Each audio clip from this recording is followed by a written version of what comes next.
Y la bruja le dice, ¿crees en las coincidencias, Elena? Y ella, ¿por qué? Te voy a hablar con toda la honestidad. Te voy a decir las cosas claras como son. Me hicieron un trabajo de muerte. De repente todo se puso negro y empecé a sentir manos en todo el cuerpo. Dice, como que me jalaban. Decía, yo estaba inmóvil en la oscuridad y lo empezó a escuchar como un gruñido. Bienvenida, familia nocturna, a este nuevo episodio de Hablemos de lo que no existe. El día de hoy tenemos un episodio muy especial porque regresa aquí al estudio Mina Martins para hablar una vez más de esta saga que les ha encantado a ustedes, familia nocturna, acerca de dones, magia, brujería muy retorcida y oscura. Así es que, sin dar más largas, le doy la bienvenida a Mina Martins. ¿Cómo estás, Mina? Qué gusto verte. Muy bien, gracias. Gracias por la invitación de nuevo a tu espacio, a tu comunidad de gente. Ha sido un gusto, pues, acompañarlos en lo que va del año con esta saga. Ya es el quinto capítulo, si no estoy equivocada. Quinto, no sé, pero... Pues ya llevamos unos capítulos que les recomiendo vean ahí en el historial de videos. Pues encantada de nuevo de venirles a compartir más historias, pues, polémicas. Hay temas polémicos el día de hoy que ya los iremos viendo más adelante. Me encanta porque, de hecho, me topé con historias muy oscuras que tenían que ver con cuestiones de brujería y hubo una en especial que creo que se van a dar cuenta cuando salga esa historia que se me hizo súper retorcida. Pero, Mina, para no perder costumbre, ¿me permites darte la bienvenida contándote una historia? Claro que sí, encantada. Esta historia la acabo de escuchar el día de hoy. Por ciertas circunstancias no puedo dar los datos, pero es una historia que está en internet, es una historia verídica, le sucedió a un sacerdote exorcista y tiene que ver con brujería, pero está muy extraño lo que pasó.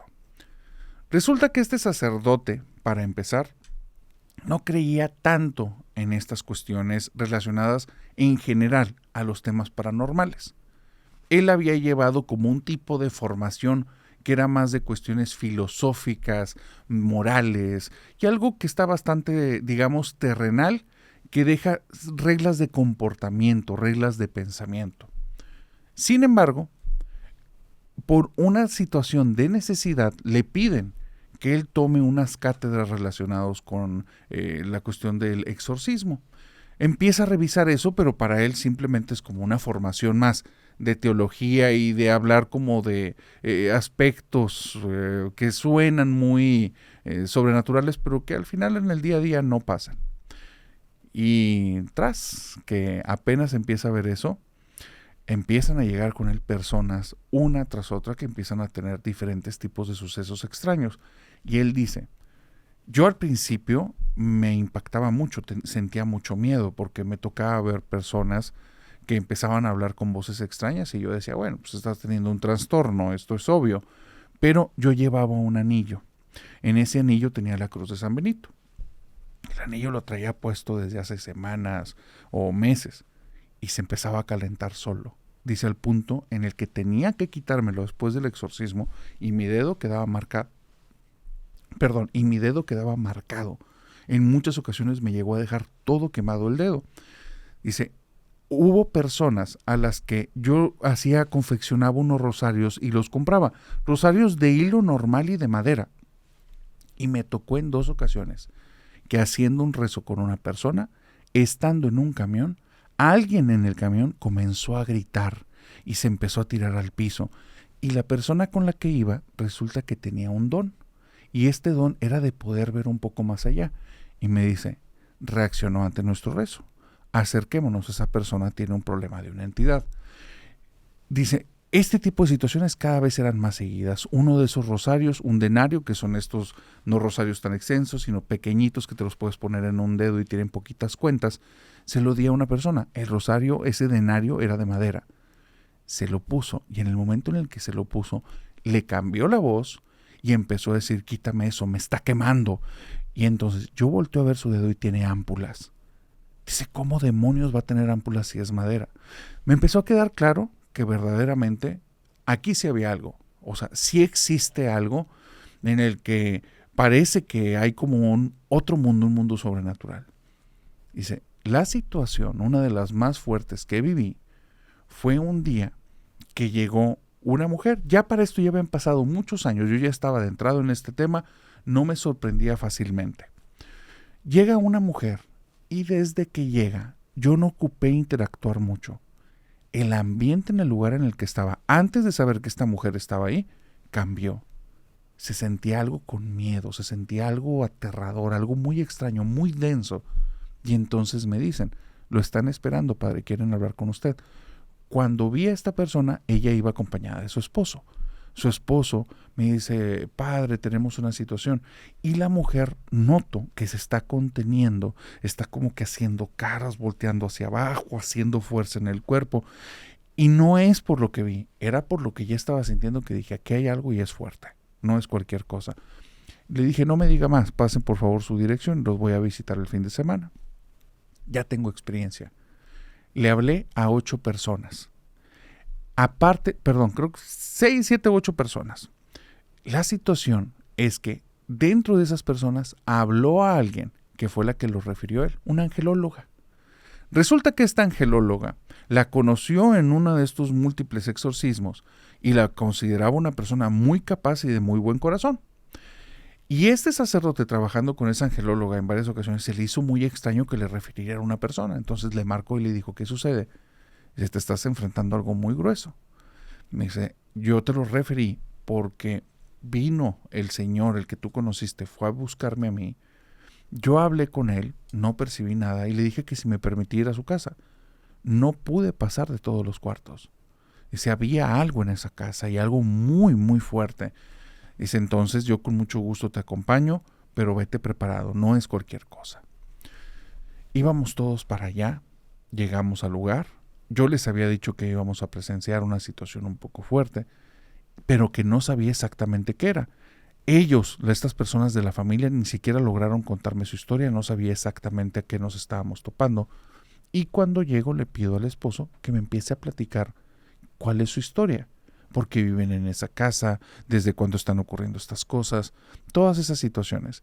Y el esposo me dice que ellos habían tenido una situación económica un poco precaria, pero que habían logrado ahorrar cierta cantidad de dinero, paupérrima, realmente una cantidad pequeña, pero que este señor se había propuesto que iba a conseguir un lugar en el que iban a lograr que sea para ellos, o comprar una casa, pues. Y descubrieron la propiedad en la que están hace cerca de un año, año y medio, y estaba en un costo que no hacía sentido. Hace las investigaciones el señor, no hay ningún tipo de trato chueco, simplemente la persona que es dueña parece que solo se quiere deshacer de ella y ellos ven como una gran oportunidad. Compran la casa, se van a vivir para allá y desde el día 1 algo pasa muy extraño. La esposa, que era una persona muy dulce, muy cálida, muy cercana, siempre amable, siempre atenta, empieza a tener unos lapsus, unos espacios de tiempo en los que no está ahí. Es como que si estuviera y no estuviera. Es raro, pero también han vivido ya varios años juntos y sabe que pues, no son los jovenazos de hace unos años, entonces pues son su espacio, se están cambiando de casa, las circunstancias han cambiado, un hombre muy consciente. Pero es raro porque los lapsus empiezan a ser cada vez más y más y más. Y hay otra situación. Hay una sensación en la casa como si hubieran, no una presencia, varias. Como si hubiera personas, como si hubieran moviéndose de un cuarto a otro. No hay ruidos, hay sensaciones, de repente de estar viendo el televisor y como si alguien entrara y se parara detrás de ti, volteas y no hay nadie, y después estás viendo el televisor y se siente como si alguien caminara y se parara justo enfrente de ti al lado de la tele y no hay nadie y el señor empieza a sentirse incómodo.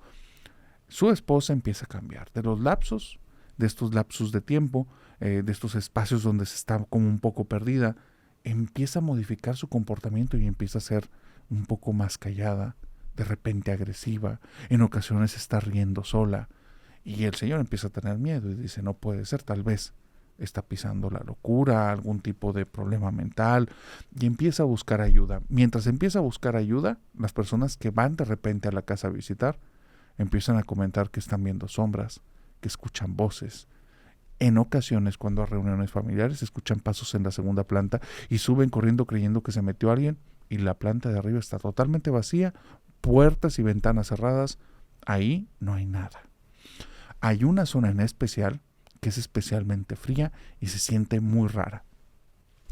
Para cuando ellos están yendo con el sacerdote, esta mujer desde hace casi un año ya no es la misma, está muy afectada, no tiene más relaciones que con su esposo y su esposo ya ha pensado en varias ocasiones que el matrimonio debe de terminar porque él no solo no es feliz, es sumamente infeliz con esta persona porque no se parece en nadie con la persona que se casó. Él está buscando por todos los medios recuperar su relación y desde que supo que estas son, parece que circunstancias paranormales por todos los sucesos, pues ha decidido poner manos a la obra. Por eso está con el sacerdote, porque la angelóloga les dijo, vayan con él, tal vez él les va a solucionar. Cuando el padre escucha esto, no le queda claro. Les empieza a hacer preguntas, que estas son parte como de cierto protocolo de muchos sacerdotes. Este sacerdote no es católico, es un sacerdote creo que luterano, y empieza a hacerles un protocolo y les pregunta como, ¿has estado en prácticas ocultistas? ¿Has estado jugando ouija? ¿Has estado haciendo invocaciones? ¿Has estado metido en cuestiones de magia? Para intentar ver si algo fue lo que hizo contacto pues, con algún tipo de entidad. No, nada. Ellos llevan una vida común y corriente lejos de todos estos temas. No son temas que les causen miedo, son temas que no existen en su radar. Y no entiende el padre, pero dice, bueno, vamos a empezar a hacer el proceso de liberación, ¿no? Saca el libro, comienzan a hacer oraciones y donde empiezan a hacer oraciones escuchan los pasos de una persona que corre en el segundo piso, abre y cierra una puerta y todos voltean a verse y el padre sigue con sus oraciones. Al hacer las segundas oraciones, la señora empieza a reír como loca. La casa empieza a crujir por completo. Empiezan a caminar yendo cuarto por cuarto, porque el resto de personas, aunque se sorprenden con esto, son personas que ya están experimentadas. De hecho, creo que entre ese grupo va la mamá del sacerdote, porque ella ya ha estado muy metida desde que él entró en las cuestiones de exorcismo, de cierta manera la fue capacitando y ella la acompaña. Entonces, es un grupo que ya está experimentado, siguen haciendo sus oraciones y empiezan a pasar más cosas extrañas en la casa. De repente la casa se pone muy densa. Es como si la casa estuviera viva esperándolos, pero notan que no es una presencia, son muchas. Y el sacerdote, mientras va haciendo esto, hay un momento en el que siente que están en la zona. Aquí es donde están las cosas. Y las personas que están haciendo oración le dicen, ¿sí escuchas? Y él, no escucho nada. Escucha, es el espejo. Y se van hacia un espejo y cuando él acerca el oído, hay unas voces que están susurrando ahí, cosas que él no entiende. Pero empieza a detectar y son como 4 voces, hombres y mujeres que están ahí susurrando, cosas ininteligibles, cosas que él no puede entender. Comienza a hacer oraciones, dice, hay algo aquí, ¿qué hay detrás de ese espejo? Y le dicen, un baño, entra al baño. Y la cosa más extraña que te puedas imaginar, mira, la casa es muy bonita. La casa de esta pareja, a pesar de todo, la tienen muy bien arreglada, pintada, con cosas muy seleccionadas. Ese baño no hace sentido. Todas las paredes tienen trozos de periódico pegadas por todos lados. Huele raro, no se ve limpio. Y le pregunta al señor, ¿usted hizo esto? No me había dado cuenta que está así. Tienen viviendo ahí casi 2 años. No lo habían percibido el baño que estaba de esa forma. El padre dice, es aquí. Aquí es donde residen las entidades. No sé por qué. Dice el padre que agarra un agua exorcizada y no sé qué otros elementos, comienza a hacer sus oraciones y cuando los arroja en una pared, un trozo de un periódico se cae y deja a la vista un sigilo. Cuando ve ese sigilo dice, no, esto no es cualquier cosa. Lo reconoció al instante y dijo, no es oscuro, es sumamente oscuro. Le preguntó al señor, ¿sabes la historia de esta casa? No. Sálganse de aquí.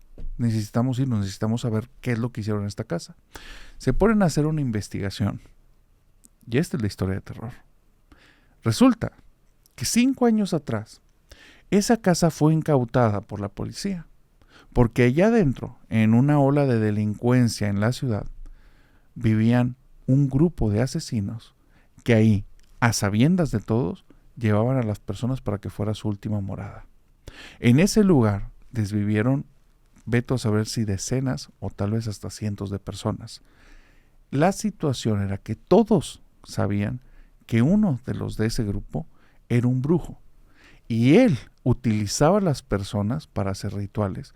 Lo sabían porque había ciertos signos ritualísticos en las noches que todos venían de esa zona que nadie sabía que era el baño. Cuando empezaron a saber todos esos elementos, el sacerdote comenzó a buscar y ver todos los sigilos y sí, sabía que venía de un tipo de práctica regional, pero que es sumamente oscura y macabra, y ya supo cómo hacer, digamos, las oraciones de exorcismo, y cuando lo hizo, la familia después de eso regresó a la normalidad como si nunca hubiera pasado nada. Y con esta historia, Mena, te doy la bienvenida. Pues vaya bienvenida con estas historias de personas que tienen dones o personas que, pues sí, utilizan estos regalos espirituales para cosas que no son del todo positivas, ¿no? Y pues esto sucede en todos los ámbitos. Precisamente mi historia siguiente, o la primera historia de esta noche, es la que va de esta manera. Esto me lo cuenta una persona que es una paciente mía de tarot, ¿no? Es uno de los miles de casos que te enteras, pero este me llamó mucho la atención porque ella me cuenta que ella cuando estaba en la prepa, pues sí, terminas, ¿no? De la preparatoria, entonces como que todavía no sabía muy bien qué estudiar, le empiezan a decir así como de que se tome un tiempo, ¿no? Sus papás para que pues ella pueda pensar bien qué carrera es la que quiere seleccionar. Por lo tanto, pues el papá no quería que trabajara y la mamá pues así como de, aquí no vas a estar de floja, ¿no? O sea, vete a buscar alguna actividad, vete a buscar algo que hacer, ¿no? Ella no practicaba religiones, pero tenía unos primos muy cercanos a su familia que pues iban como a estos cultos de la religión cristiana, ¿no? Es muy bien sabido que hay como muchas desde mucho tiempo atrás, como muchas actividades que hacen estos jóvenes, ¿no? Que van de misiones y que ayudan a otras personas, hacen actividades de este tipo, pues, juvenil, ¿no? Entonces ella al principio, pues, ella les había como rechazado, ¿no? La invitación a estos cultos o a estas prácticas, ¿no? Porque ella como que pues no estaba muy involucrada. Entonces, un día de estos ella pues sí, dice, bueno, no voy a estar haciendo nada este año, pues los fines de semana voy, me sirve para conocer gente, para pues tratar nuevas personas y entretenerme, ¿no? Entonces ya empieza ella a ir a pues estas actividades y todo muy bien, o sea, dice que pues de principio pues gente muy amable, gente muy cordial, empezó a hacer amigos, incluso hasta le llegó a gustar un chico ahí de esta pues, ¿cómo decirle? Gente, ¿no? De esta como culto, ¿no? Porque se llaman culto.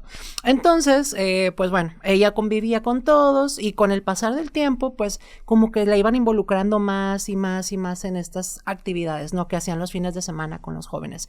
Llegó un punto donde ya, en vez de involucrarla voluntariamente, la misma gente de ahí le decía como que no es que, o sea, tienes que bautizarte con nosotros como para que puedas hacer esta actividad. Entonces ella como que empezó a prescindir de estas actividades que ellos hacían ahí. Dice, yo nunca rezaba, o sea, iba y pues tipo veía el culto, pero dice, yo nunca me involucré al momento de rezar ni nada. Yo digo, con respeto, pues como que veía lo que hacían, ¿no? Y en una de esas, bueno, como que la intentaron convencer, ella como que se rehusó a participar y como que notó cierta notoriedad de pues ahora sí que los pastores o los dirigentes, ¿no? En sí, como que ellos tienen unos líderes, ¿no? Como de grupos de jóvenes o grupos como que son como una especie de estructura, ¿no? Entonces ella notó mucha insistencia de parte de estos líderes, tanto así que un día le hablaron a uno de los pastores principales. Y él como que le quiso, pues ya sabes, tirar el sermón de que conviértete y que bautízate y que te vamos a aceptar aquí, que no sé qué. Entonces ella, pues no, realmente dijo pues yo solamente convivo porque están mis primos, me gusta convivir con ustedes, pero yo les respeto sus creencias, yo no me voy a meter aquí, ¿verdad? Entonces, en una de esas actividades, ella ya dijo, ¿sabes qué? Mira, ya mejor como que hasta aquí la dejamos, les digo que pues yo ya no voy a ir. Entonces, ellos, como una manera de poder decir, querer que ella estuviera ahí, pues le dijeron, mira, ya nada más si quieres ven a esta última, es una misa que ellos le llaman como de sanación o purificación. No estoy muy bien, ¿cómo se dice? Enterada, ¿no? Ella como que le dudó, pero dijo, bueno, van a estar mis amigos y aparte iba a estar como que el chico que a ella le gustaba, ¿no? Entonces, de alguna manera pues era un pretexto, ¿no? Como para convivir con el chico, estar ahí con ellos y pues acepta ir, ¿no? A esta misa pues como le dicen, purificación o ritual de purificación o de sanación. Entonces la chica dice, bueno, pues ya llegamos ahora sí que al templo, ¿verdad? Donde se estaba haciendo. Dice, pero a mí me llamó mucho la atención que cuando llegué empecé a ver personas salir, dice, hombres, niños, mujeres, unos llorando. O sea, como que salían llorando y la gente empecé a ver como que estaba en una vibra curiosa, diferente. Dice, este tipo de situaciones se me hizo curioso ver a señores llorando. Yo era una jovencita, para mí, pues ver a un hombre llorando fue muy impactante, ¿no? Ya entramos y era un templo muy, muy grande, como que rentaron así como una de estas tipo bodegas, ¿no? Gigantes, ¿no? Dice, me voy acercando a donde están y empiezo a oír los rezos, ¿no? O sea, dice, era un entusiasmo pues demasiado exagerado como para hacer una alabanza, como le dicen ellos, alguna, pues es como una especie de, sí, como cantos de alabanza, ¿no? Dice, sí, pero la vibra de la gente era demasiada intensa, demasiada, como muy metidos, ¿no? En esta adoración que ellos estaban haciendo. Dice, pero de las cosas que más me dio miedo es que aún en una parte estaban unas personas como hincadas y hablando estos rezos como de lenguas. Que empiezan como a decir, pues ni siquiera decir cosas, o sea, empiezan a balbucear muchas palabras. Hay a veces algunos estudios que dicen que pues captan algunos idiomas, etcétera. Es una manera de rezar que tienen en muchas religiones, no exclusivamente la cristiana. Pero bueno, para ella era muy impactante porque jamás había visto esa situación. Entonces dice, pues yo ya me quería ir, ¿no? Entonces de repente dice que toda la gente se empezó como a abrir camino y empieza pues el pastor a dar como una especie de desfile por todo el recinto. Dice, a mí me tocó estar. Entonces yo veía que cuando él se acercaba a la gente les tocaba la frente, dice, y cuando les tocaba a la gente se iba para atrás y empezaba como a convulsionar y a gritar cosas horribles y a hacer voces horribles. Dice, pues yo en ese momento dije, yo me voy. O sea, ábrame camino que yo me quiero ir. Entonces, en eso dice que el pastor ese precisamente era el que la quería convencer y se fue como que hacia donde estaba ella, entonces la quiso tocar, pero ella no se dejó, así como que no me toques. Pero dice, me presionó tanto porque donde yo me quería ir la gente se empezó a congregar. Dicen, mira, acepta lo que es Dios, que acepta a Dios en tu corazón y que como que acércate a que te toque el pastor, no sé qué. Por la presión de la gente, yo cedí a que me tocara el pastor. Cuando hago esto, dice que donde le tocó exactamente la frente, dice, todo se puso blanco. Todo completamente se iluminó. Dice, sí sentí paz, 2, 3, 4 segundos, dice, pero después dice que empezó a sentir como que la luz se empezó a apagar. Dice, como si vieras que todo está iluminado y como que la luz se empieza a alejar.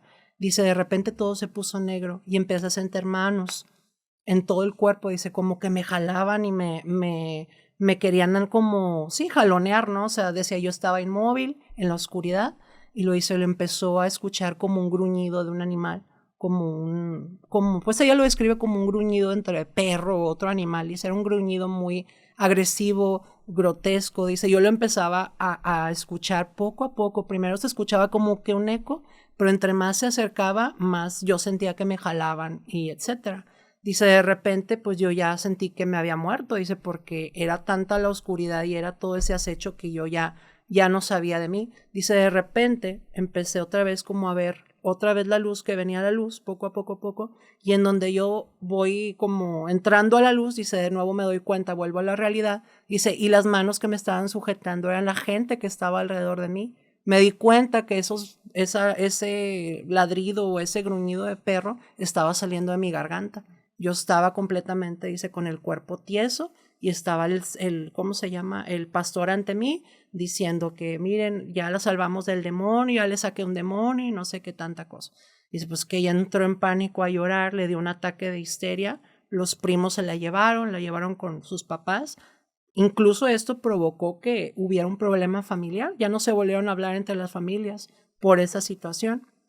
Y ella dice que a partir de ahí, pues ella no recuerda mucho las 2 semanas posteriores a esta situación. Dice que su mamá le cuenta que ella dejó de hablar, no hablaba, se la pasaba así como que en shock completamente. Después como que volvió a retomar la realidad. Entonces dicen que ella a partir de ahí dice, es que yo ya no me sentí la misma persona, dice, yo no podía dormir, tenía ataques de pánico, pesadillas, que un perro me perseguía, dice, entonces llegamos al punto donde mi papá tenía un conocido que pues se dedicaba a cosas como chamanismo prehispánico, que se hacen este tipo de cosas, y él pues como que le hizo sus limpiezas, ¿no? Como que le ayudó un poco a conciliar esto del sueño y todo esto. Lo que mencionaba el chamán de lo que le había pasado, la explicación que le dio, la teoría es que esa persona, que el, vamos a decir pastor, que entre comillas, que estaba en el culto, tenía la habilidad de manejar espíritus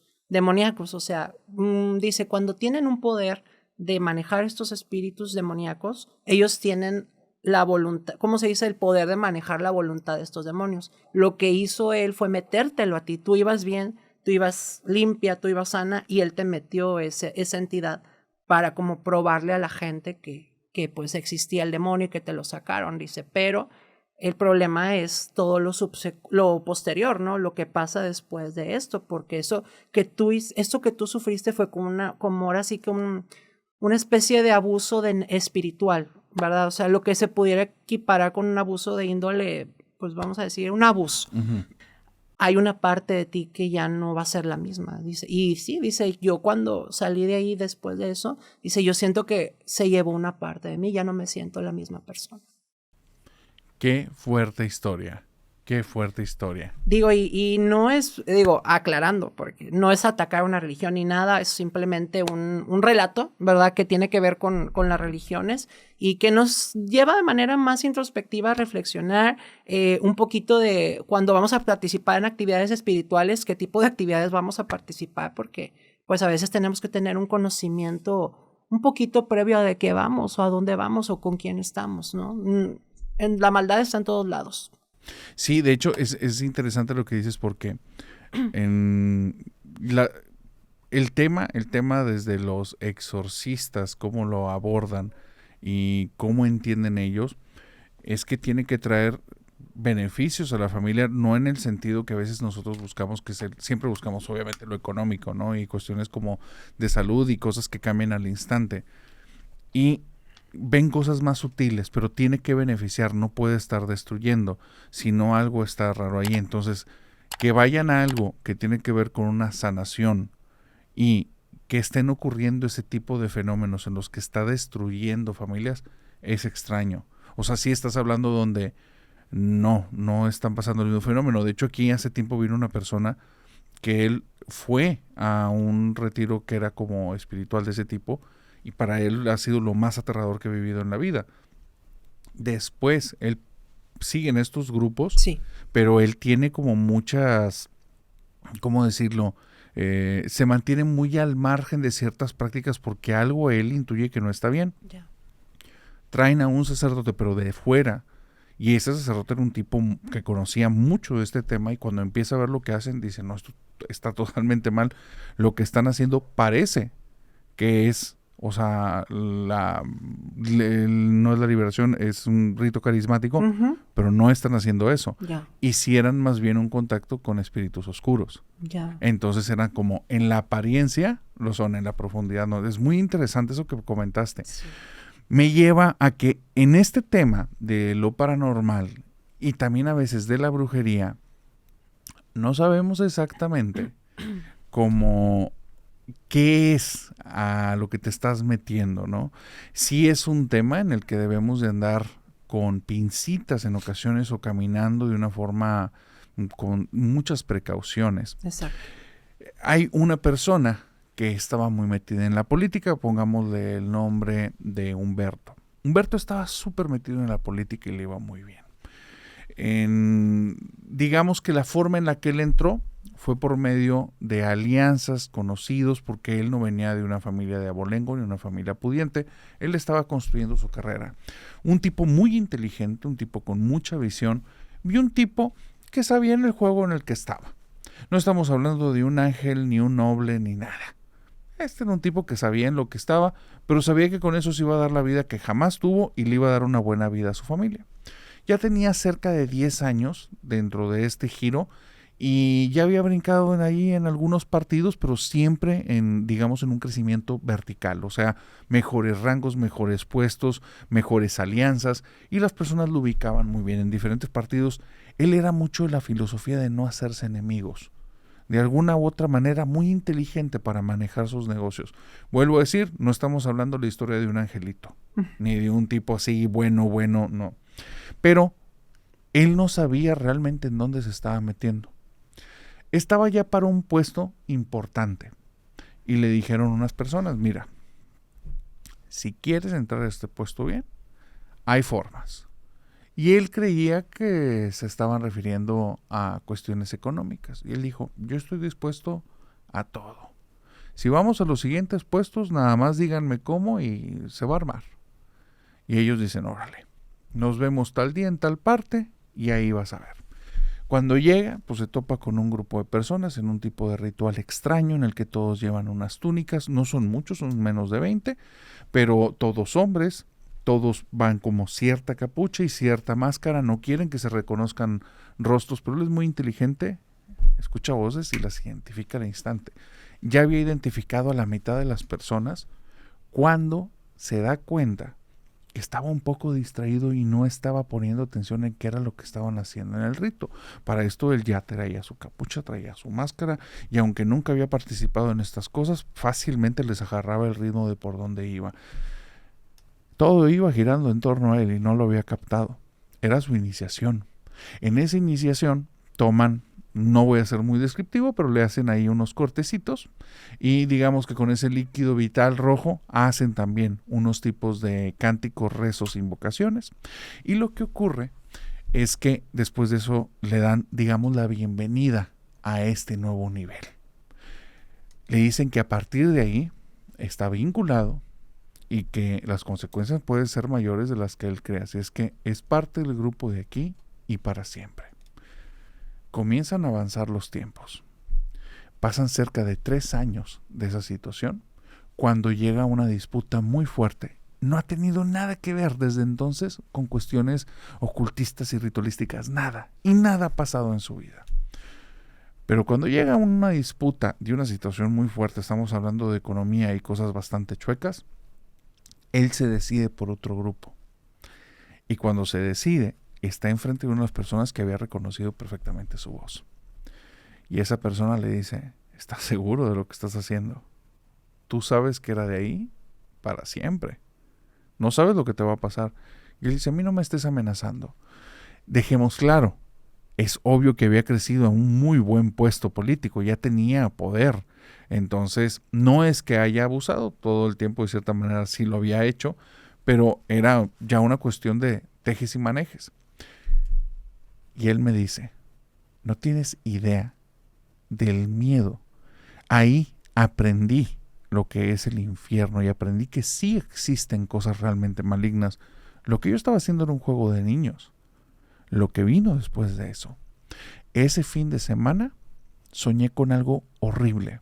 La cosa más espantosa que me pueden hacer en la vida lo tuve ahí en un sueño. Soñé que estaba en mi casa y ese tipo que fue a visitarme a la oficina se aparecía. Me amarraba, yo no me podía mover, agarraba a mi hija y con una aguja y un hilo le cosía la boca. El sueño era demasiado realista, espero que se pueda entender a qué me refiero, pero había gritos, había líquido vital rojo, había mucho dolor, expresiones de mucho dolor, era algo espantoso. Él quiere despertarse porque sabe que está en un sueño y es tanto el terror, el dolor, la rabia, el odio, quiere pararse y destrozar a la otra persona y está atado por una pequeña cuerda, pero es como si no tuviera poder alguno. Y esa persona en el sueño se acerca y se le queda viendo. Te dije que no sabías las consecuencias. Cuando me desperté, mi hija ya no hablaba. Mi hija perdió la voz. Decían que era mutismo selectivo. ¿De qué? ¿Qué lo provocó? Nunca pudieron dar con nada. Después de eso, mi hija empezó a tener sueños espantosos, no me los decía, pero durante las noches empezaba a sollozar, empezaba a hacer ruido, se movía, no salían palabras de su boca y cuando llegaba a su cuarto me partía el corazón. Ella estaba llena de lágrimas y estaba siempre arrinconada y señalaba a una de las esquinas de su cuarto. Yo no veía nada. Dice, empecé a tener miedo, me empecé a sentir afectado. Mi esposa empezó a cambiar. Mi esposa de repente empezaba a tener como sueños que la hacían sentir vulnerable y al día siguiente se despertaba sin acordarse de absolutamente nada y parecía de repente otra persona, una persona como muy frágil, una persona de carácter muy débil, nada que ver con la persona con la que yo había establecido una relación. Dice, entiéndeme en dónde estábamos. Estábamos en un tanque de tiburones y nosotros éramos de los que dábamos mejores mordidas y ella lo sabía. ¿Y ahora? Ahora estaba con un lindo corderito. No soportaba nada, no aguantaba nada, todo le daba miedo. Eso empezó a destrozar todas mis relaciones y para mí ellas eran lo importante. Me pegaron donde me dolía. Llegó un día en el que decidí que yo ya no podía permitir que esto continuara. Ya habían pasado cerca de 9 meses, así es que busqué. Pedí referencias acerca de un brujo o una bruja, alguien que supiera de estos temas y que me protegiera a mí y a mi familia. Conseguí a alguien. Esa persona me llevó a un lugar. No hicimos nada de lo que me arrepienta propiamente por el hecho, pero sí me arrepiento de las consecuencias de eso. Cuando estábamos ahí, él me dijo, mira, lo que vamos a hacer es muy sencillo. Vamos a bloquearte. Vamos a hacer que tu espíritu quede encerrado en ti y ya no puedan detectarlo. Pero eso va a traer consecuencias. Y yo le pregunté, ¿qué consecuencias? No sé. Siempre que hacemos esto, el efecto depende de la persona. ¿Dónde te va a pegar? No sé, pero te va a pegar a ti. Hay personas que se quedan ciegas, hay personas que se quedan sordas, hay personas que dejan de caminar, hay personas que se vuelven locas, hay personas que simple y sencillamente la vida la ven un poco más gris, hay personas que no les pasa nada y después de un tiempo empiezan a tener sonambulismo, hay personas que no pasa absolutamente nada, pero empiezan a tener crisis existenciales. Puede ser todo, nada, quién sabe, tú decides. Dice, pero después de esto no te van a volver a detectar ni a ti ni a tu familia, no te preocupes, no los van a poder atacar. Hicimos un rito. Cuando terminó el rito fue algo muy raro, pero es la sensación como si me hubiera metido en una burbuja de plástico transparente por la cual sí permea aire, agua, sonidos, todo, pero estoy adentro de una burbuja. Realmente era como si ya no pudiera tener contacto con el mundo exterior, a pesar que sí lo tenía. Dice, es lo más cercano que te puedo decir de la descripción de lo que viví. Cuando me metí en esa burbuja, estaba en ese lugar y empecé a ver sombras. Y le dije, estoy viendo sombras. Y él me dijo, no hay marcha atrás. De aquí yo te dije, eran consecuencias, dale. Llegué a la casa y en la boca de mi hija había un hilo negro, hecho como con una sombra que le estaba tapando la boca. Me acerqué, lo intentaba remover y no podía. Y a los pocos días vi como los hilos se fueron desapareciendo poco a poco. Y cuando se desapareció el último, mi hija recobró el alba. Mi esposa tenía sombras alrededor de ella que la tomaban de las manos, la apretaban y la hacían temblar. Le ponían las manos en la cabeza y hacían como que si temblara la cabeza. Y mi esposa era un manojo de nervios. Poco a poco fueron desapareciendo y simple y llanamente mi esposa regresó. Dice, he ido a lugares al día de hoy, narrador, que están más llenos de esas malditas sombras que de personas. Al día de hoy he visto cosas espantosas como sombras blancas con ojos negros y cosas muchísimo más oscuras que la noche, que si permaneces viéndolas durante cierto tiempo, comienzan a hacer pequeños parpadeos rojos, verdes y amarillos y empiezan, si te detectan, a generarte un miedo tremendo. Yo sé que de alguna manera ya no me pueden afectar, pero sí me perciben. El brujo no sabe exactamente lo que hizo.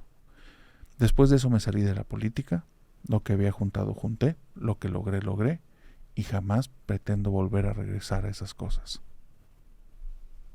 Wow. Como que los Ahora sí que los deseos que se te hacen realidad hay que tenerles miedo, ¿no? Porque no sabes lo que estás pidiendo a veces. Exactamente, sí. Sobre todo, a veces nos cegamos, ¿no? Por la ambición o por el ego y pues en ese tipo de cosas podemos caer, ¿no? Como a atender estas artes que no están del todo entendidas por la humanidad. Y otro tipo de arte que igual no va tanto dentro del tema, pero es una historia que me la compartieron y a mí me impactó mucho referente a la Ouija. Fíjate que yo no soy muy de la Ouija, pero esta historia se me hizo muy interesante. Desde la perspectiva que es un relato que me compartió una amiga cercana de su familia. Dice que su abuelito solía, bueno, es una familia tradicional de regiomontana de aquí a Monterrey, del mero centro, de hecho. Y total que, bueno, este señor, pues sí, ante la sociedad y todo era muy religioso, era una persona que, pues sí, efectivamente estaba involucrado con los valores familiares, ¿no? Ustedes saben que en ciertas épocas, estamos hablando de los años 70, 80, que la representación de, pues, de la religiosidad, perdón la palabra, pues era muy como fuerte, ¿no? En la sociedad. Ahorita ya es un poco menos, pero en ese entonces era diferente. Ante la sociedad, su familia era de ir a misa, de estar pues en estas actividades, pero el abuelito tenía una fascinación por los oráculos. En este caso, pues los oráculos, hablamos de, en este caso, la Ouija y el tarot. Los leía a escondidas, ¿no? Pensaba que nadie se daba cuenta, la única que sabía como que este secreto a voces era la abuela, pero pues conforme los nietos van conviviendo con los abuelos, se quedaban a dormir en la casa y pues se daban cuenta, ¿no? De repente estas travesuras, ¿no? De esculcarle al abuelito a ver qué anda haciendo, pues ellos como que veían el tarot y veían la Ouija, pero en ese entonces no sabían qué era, ¿no? O para qué eran, ¿no? Ya después, cuando ella era adolescente, dice que en una de esas visitas a los abuelos, pues como se juntaban muchas primas y las vecinas, se usaba mucho eso, ¿no? Como que se juntaban en las casas, hacían una pijamada y pues les dieron permiso de hacer pues una pijamada de chicas, ¿no? En esa casa de los abuelos. Se da la noche, los abuelitos como que ya pues se duermen temprano, ustedes saben que es muy, muy cliché de eso, y ellas pues de traviesas sacan esto de la Ouija, ¿no? Y dicen, bueno, pues vamos a jugar. Eran alrededor de 7, 8 personas las que estaban iniciando la sesión en ese entonces. Entonces, pues digamos que desde la perspectiva energética había una importante energía, ¿no? Porque son varias personas para esto.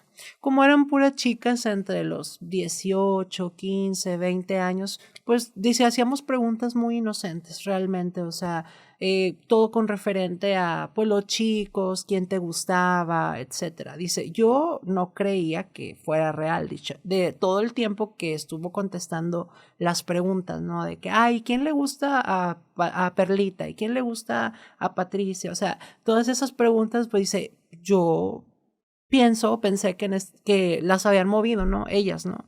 Para que les dieran las respuestas correctas. Van pasando una por una y hacen sus preguntas y pues risa y risa, ¿no? Con todo lo que contestaba la Ouija. Porque te digo, pues eran preguntas inocentes, que no eran unas preguntas maliciosas o que de temas muy densos, ¿no? En una de esas chicas, ya nada más quedaba ella, mi amiga, y quedaba otra persona, que eran las únicas que quedaban pendientes pues de preguntar, ¿no? Y dice, yo como que me hice la tonta, ¿no? Dice, yo no quería preguntar, porque yo no creía en eso. Dice, a mí no, eso como que no, yo no creo, y me voy a hacer la tonta y no voy a preguntar. Ay, que pregunte esta chica, ¿no? Entonces, total que esta chica que hace la pregunta, pregunta, ¿me voy a casar? Y la tabla le dice que no. Y entonces empieza a soltar la carcajada. Dice, y todas se quedan así riendo también, ¿verdad? Y dice, pero ¿por qué te ríes? Y te dice que no. Dice, claro que sí me voy a casar, si ya en una semana, ya en 3 semanas me voy a casar. Dice, ya tengo planificada la boda, ¿cómo me dice que no me voy a casar? Y jajaja, lo tomaron a risa, ¿no? Entonces, empieza como a preguntar opciones de, ¿y por qué no me voy a casar? O sea, empieza a decir como de que, ¿me va a ser infiel? No. No sé, se va a como dar como opciones de eventos que pudieran suceder para que la boda no pase, ¿no? Y pues uno y otro y no. Entonces estaban tanto risa y risa porque pues esas preguntas de repente eran sosas, ¿no? Preguntas de niñas, de jovencitas, ¿no? Entonces total que le vuelve al final a preguntar que si se iba a casar y le vuelve a decir que no. Entonces, pues total, la risa, jajaja, y etcétera. Dice, bueno, cuando me toca preguntar a mí, pues dije, vamos a ver si es real que esto existe, o sea, de la ouija, ¿no? Dice, entonces, dice, yo lo que hice fue preguntar, pues, el nombre de mi abuela paterna, cosa que nadie de ese círculo sabía cómo se llamaba realmente mi abuelita.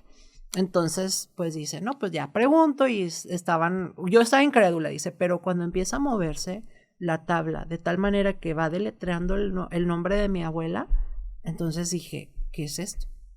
Porque, o sea, dice, yo estaba como en una actitud de no quiero demostrar el miedo que estoy sintiendo, pero sí está diciendo algo que nadie de aquí sabe, o sea, cómo estas chicas me van a apoyar la tabla para que pues se deletree ese nombre, ¿no?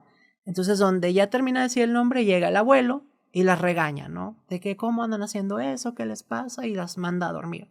Se termina, digamos, esta sesión.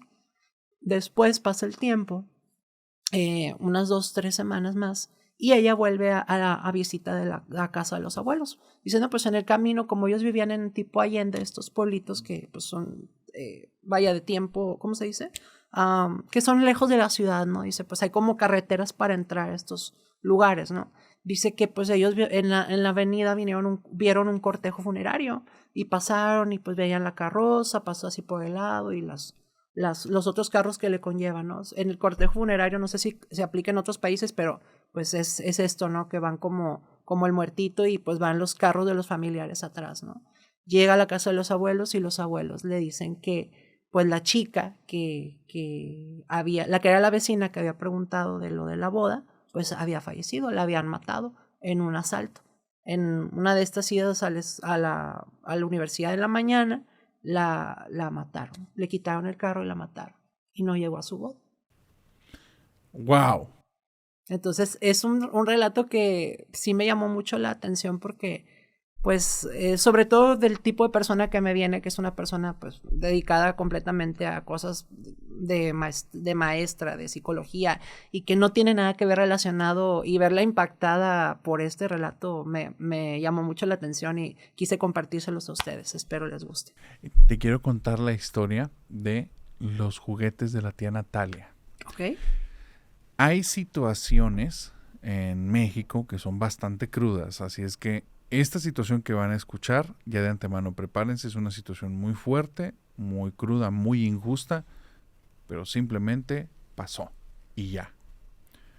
Resulta que una chica, digamos de que tiene el nombre de Abigail, cuando era muy pequeña, recuerda que su mamá la llevaba continuamente a la casa de la tía Natalia. La tía Natalia era una mujer ya un poco entrada en años, tenía cierta parte de su cabello cano, estaba un poquito como jorobadita y era una persona no desagradable, pero digamos muy peculiar. Hacía muchas cosas raras. Ella, Abigail, lo recuerda con mente de niña. Recuerda a la tía haciendo que personas en diferentes momentos del día pasen a su casa y le pedía que se fuera de ahí, de donde estaban, y ella las escuchaba, que eran personas que les estaban contando diferentes situaciones, y entonces, como si fuera a hacer algún tipo de menjurje de cocina, juntaba polvos y cosas y les entregaba a veces frascos, a veces saquitos y cosas así.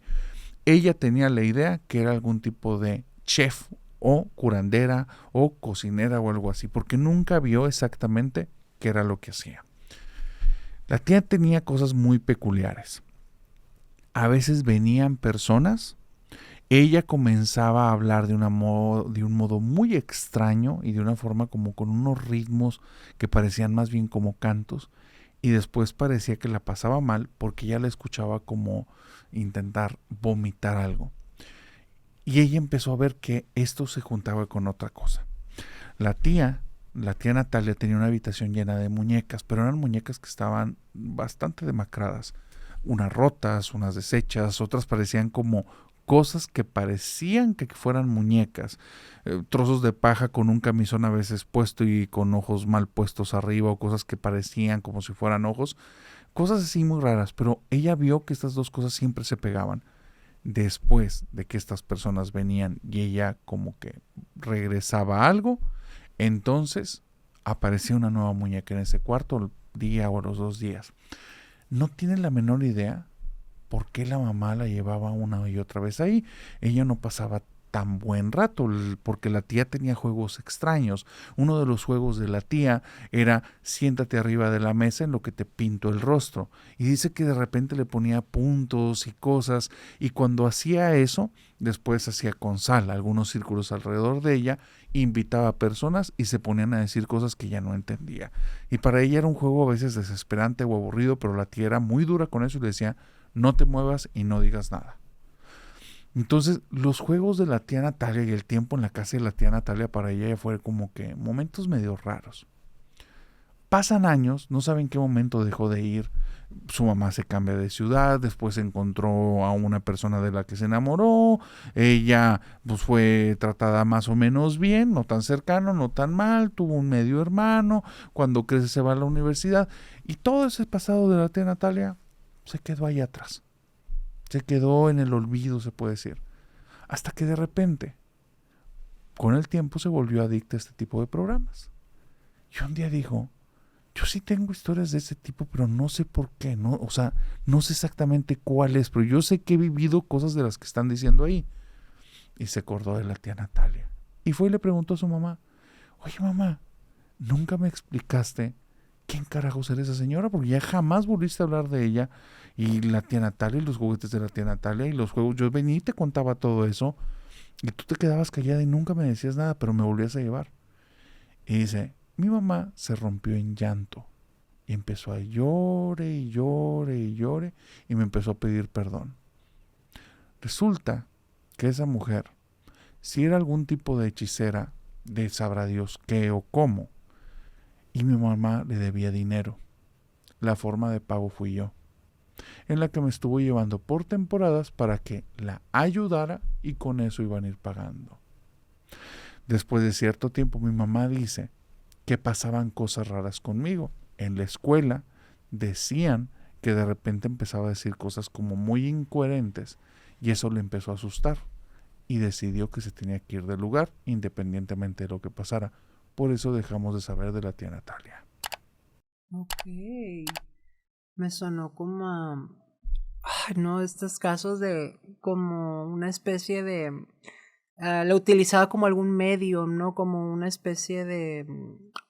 Como que usaba la energía vital de la niña, ¿no? A lo mejor para poder, pues, entablar comunicación con estos entes, ¿no? Se ha visto mucho eso, ese tipo de casos, pues, que utilizan la energía de estos, de los niños, ¿no? Que es una fuente pura y de inocencia. Que al O final... para atraer o algo así, Ajá, ¿verdad? son como imanes, ¿no? Para las energías negativas y pues esperemos que todo siga mejor para la chica. Y bueno, hablando de situaciones que tienen que ver con cosas de espiritualidad, pues bueno, mi siguiente historia me la comparte un chico que me habla de en sus años de primaria, sus años de que tenía como unos, ¿qué será? 8, 9, no, de 8, 9 años. Primero decía que, pues él era un chico muy tímido, ¿no? Muy, como que no le gustaba dormir solo. Estos niños que siempre quieren estar durmiendo con el papá y la mamá y que no le tenía pavor a la oscuridad el niño, ¿verdad? Entonces, en la casa que vivían al principio, pues no había problema porque pues dormía junto con su hermano, entonces no, pues siempre dormía acompañado, ¿no? Después como que al papá le va bien, le ofrecen un cambio de casa, de ciudad, y pues ya se van a una casa más grande. Y aparece entonces, él tenía como unos 11, 12 años, ¿no? Y se van a esta casa grande, pero ya cada niño ahora sí va a tener pues su cuarto, ¿no? Su hermano, él y el otro, y el uno, ¿no? Entonces dice que, bueno, para él empezar como a intentar quedarse, pues ahora sí que dormido en su cuarto, dice, pues lo que hice fue tratar, pues de acondicionar el cuarto, pues para yo sentirme en una zona cómoda, en una zona confort, que estuviera rodeado por cosas, ahora sí que alegres, ¿no? Para que, pues yo no sintiera que quería estar en otro cuarto, ¿no? Y entre todas esas cosas, al momento de la mudanza, se encuentran un cuadro que el abuelito de él había pintado. El abuelito de él tenía el hobby de hacer cuadros. Dice, pues era un cuadro grande con un marco ya antiguo, muy bonito. Dice, y el cuadro era, pues sí, como de un cisne, dice, era un cisne en un lago. Dice, muy bonito el cisne, pero a mí me llamaba la atención que lo de atrás se veía muy lúgubre, muy así como, pues un entorno oscuro, y como que el cisne era lo que más brillaba, ¿no? De ahí del cuadro, como que era el centro de la composición. Entonces dice, pues era el cuadro que era de mi abuelo, entonces para mí representaba pues como que mi abuelo pues estaba conmigo, ¿no? Él había fallecido 2 años antes, entonces pues yo lo puse enfrente de mi cama, como es un cisne, pues aparte es de mi abuelo, yo sentía que mi abuelo pues me iba a proteger, ¿no? Con ese cuadro.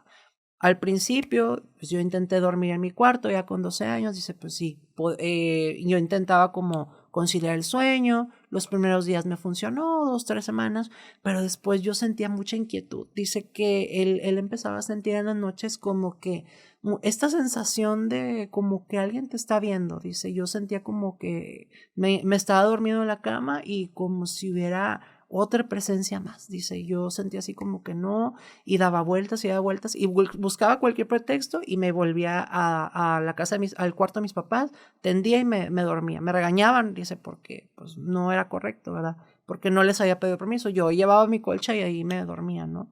En el piso. Entonces empezó a tener estas como pues sensaciones, empezó a sentir esas como vigilancia, como empezó a desarrollar después un insomnio muy fuerte de lo mismo, porque decía que pues se quedaba en el cuarto, no, como que no podía dormir, nada más estaba acostado y pues empezó a enfermarse, o sea, tanto que de lo que no podía descansar a esa edad, dice, imagínate yo pues haciendo tareas, era un chico deportista y todo, y todavía aún así después de todo eso no me podía dormir, pues ya llegó un momento donde empecé como a tener pues problemas, ¿no? De salud. Y pues ya mi mamá me regañaba porque pensaba que a lo mejor me estaba desvelando con la televisión o con el Nintendo. En ese entonces tenían ese tipo como de las consolas, pues, ¿no? Que tenían esa él y su hermano. Y pues me regañaban porque pensaban que yo me estaba desvelando adrede, ¿no? Hasta un tiempo después hubo otra situación que ya le llamó mucho la atención. Dice que en la madrugada, las veces que podía conciliar el sueño, cuando ya podía dormir, empezaba a oler como a orina. Dice que olía muy fuerte. Dice, una orina vieja. O sea, como cuando vas a un lugar que pasas y que huele como a orines así de otro día, no sé, hacía una concentración de peste de orina tan fuerte que hasta me despertaba. Entonces yo me paraba, decía, por todo el cuarto y pues a ver de dónde venía y no lograba definir yo de dónde venía el olor. Entonces pues me salía y me dormía en la sala y me regañaban, ¿no? Al día siguiente, pues todo normal en el cuarto, no había cosas raras, dice. Y eso empezó como a hacerse más, ¿cómo se dice? Como cuando se va repitiendo, ¿no? Que se empieza a presentar más este fenómeno. Después dice que ya cuando otra vez volví a intentar el dormir ahí, que él empezó otra vez con esto de las presencias que sentía, de este olor a orina, pero ahora ya empezó él a amanecer orinado. O sea, teniendo él ya 12, 13 años, ¿no? Entonces ya los papás se empezaron a preocupar porque dijeron, oye, pues es que, a ver, ya estamos viendo que estás como decaído, que estás demacrado, que no estás durmiendo bien y ahora me presentas pues este síntoma, algo te tiene que estar pasando. Incluso pensaron que pues lo habían abusado de alguna manera y que por eso él pues estaba teniendo estos problemas, ¿no? Pero él les dijo, no, o sea, dije, me llevaron a un psicólogo, me llevaron a algún psiquiatra y pues yo dije la verdad, que yo simplemente pues no podía dormir en mi cuarto, que no podía yo estar ahí, ¿verdad? Porque pues no me sentía cómodo, ¿no? Entonces, pues lo que le recomendaban a mi mamá era que me cambiara de lugar y que pues, o sea, que le hacían sus estudios correspondientes y que no notaban algo raro, ¿no? Pero esto de orinarse, dice que pues sí, la primera vez dice que pues como que él lavó las sábanas y como que su mamá no se dio cuenta, pero ya después ya era tanto que es repetitivo que ya no podía él ocultar eso, tanto pues que imagínate, yo creo que el colchón y eso pues ya absorbió los olores y todo eso, ¿no? Entonces pues ya no hallaban como qué hacer o como no hallaban de qué manera sacarle si algo le había pasado, que en eso pues la señora tenía una tía abuela que pues se dedicaba a cosas espirituales. Entonces, en eso la persona llega, ¿verdad? Dice que pues a él le daba miedo porque era una viejita, dice como que tenía cataratas en los ojos, entonces para él era muy imponente esa parte de las cataratas, ¿no? Entonces la viejita llegó, dice que entró a la casa, empezó como que a observar las paredes, y empezó así, y de repente voltea la vista hacia él, pero dice, cambió completamente la expresión cuando me vio a mí. Dice, puso una expresión seria, como de enojo, pero me di cuenta que no me estaba viendo a mí directamente, sino como que estaba viendo algo arriba de tu cabeza. Y me dijo, está en tu cuarto. Yo le dije como que a qué se refería, a qué se estaba refiriendo con eso. Dice, tienes un cuadro, ¿verdad? En tu cuarto, le dijo la señora. Y entonces él así como que, pues dijo, ¿cómo supo esta señora que yo tenía un cuadro? Dijo, vamos por el cuadro. Entonces se suben y donde desmontan el cuadro, dice que soltó un olor a orina, o sea, hacía peste de orina, que todo mundo pudo percibir en ese momento. Entonces dice que ya lo bajan, lo ponen en el patio y me dice, ponlo boca abajo. Entonces dice que la señora le empezó a echar como, dijo, tráeme 2 limones. Y empezó a echarle jugo de limón y luego le empezó a pasar la llama de una vela.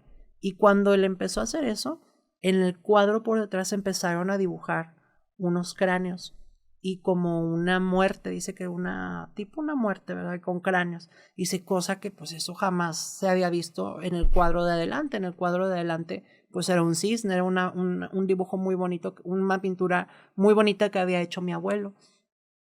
Entonces dice que pues él entró en pánico, dijo, ¿cómo que había calaveras aquí? O sea, porque yo nunca las, o sea, no nos imaginamos que esa, vaya, que tuviera esa imagen, ¿no? Entonces la mamá decía, no, pues quémelo porque esto es del diablo y no vaya a ser que tenga algo.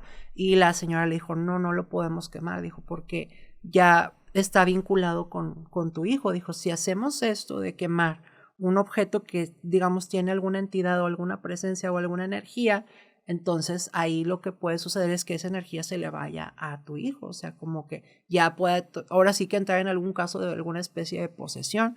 Lo correcto que tenemos que hacer con esto, pues es enterrarlo en algún lugar donde alguien pues no lo pueda sacar. No se puede destruir, tenemos que, pues ahora sí que esconderlo, ¿no?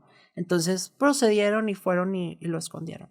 Cuando investigan la historia bien de cómo había llegado ese cuadro, hablan con la hermana mayor de la mamá y ella les contó, ¿verdad? De que, oye, le explicaron de que, mira, es que el cuadro del papá, lo que tenía, qué pasó, porque ellas estaban sorprendidas. El papá nunca había tenido, pues, alguna afición con ese tipo de actividades, ni mucho menos. Y mucho menos sospechaban del abuelo, que él pudiera tener algo involucrado en este caso.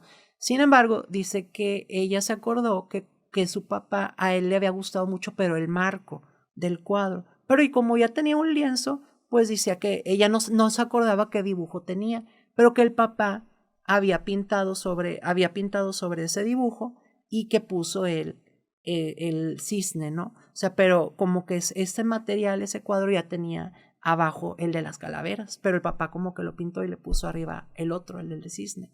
Entonces dice que, pues, dice ahí la señora que ese cuadro pues estaba vinculado a alguna especie ahí de maldición. De hecho, ya se pusieron a recapitular y el abuelo murió de cáncer de vejiga. Hay una situación que de lo que acabas de mencionar que a mí me llama mucho la atención.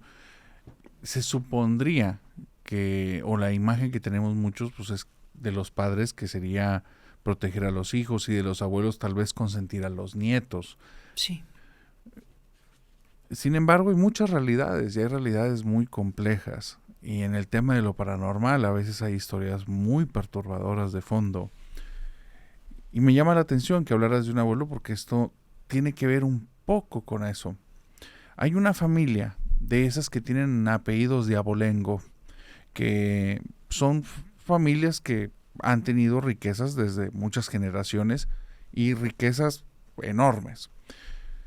La situación es que la generación actual ya son personas, la más pequeña de 20 años, la más grande de cerca de 35 años, en esta última generación, y todos ellos parece que van a ser la última generación de esta familia. Hay muchas cosas, desde los que no quieren tener hijos, hasta los que han muerto de forma trágica los que tienen enfermedades que han aparecido de la nada.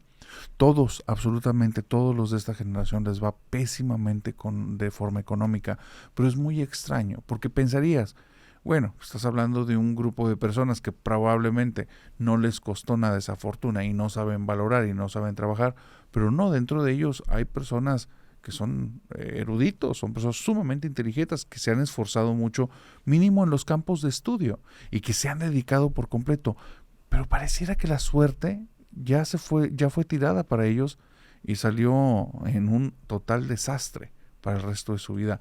Nada les funciona, todo sale mal, y lo que quedaba de la herencia, todos lo han ido perdiendo, pero no por malversaciones, por malos usos, fraudes, robos, situaciones que vienen desde el pasado y terminan afectando aquí. No podemos dar muchos detalles por el tipo de situación, pero la situación es que ya llegó el punto, la crisis familiar, en la que ellos, entre broma y broma, hablan de una maldición. Y si estamos malditos, o sea, no puede ser que ya no vaya a haber más hijos, porque parece que va para allá las cosas. No puede ser que aquí se acabe el apellido y no puede ser que nos esté yendo tan mal. O sea, no somos tan tontos. Y han intentado desde las cosas más simples hasta las cosas más complejas y por una u otra razón se caen.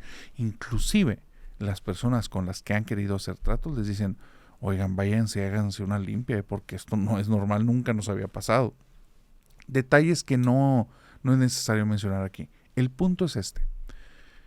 La crisis llegó a tal grado que empezaron a vender propiedades.